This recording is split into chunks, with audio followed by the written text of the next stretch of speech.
Et alors, les accusations de queerbaiting à l'égard de Harry Styles, ça repose sur plusieurs choses. J'ai parlé donc du fait qu'il a dit « on est tous un peu gays, n'est-ce pas ?»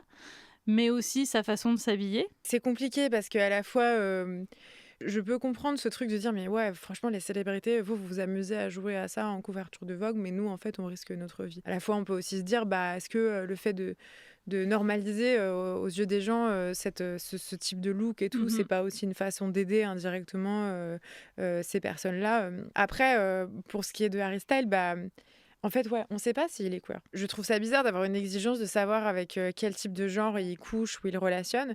En fait, on sait pas pourquoi il le dit pas. Tu vois? Peut-être il a pas envie de parler de ça avec, des gens, peut-être, des gens du public, j'entends. Peut-être il a des parents qui sont méga conservateurs et il a pas envie d'être out, ni publiquement parce que je sais pas, ça pourrait, mettre mal à l'aise sa famille et que c'est important pour lui. Peut-être que en fait, on a aucune idée des raisons.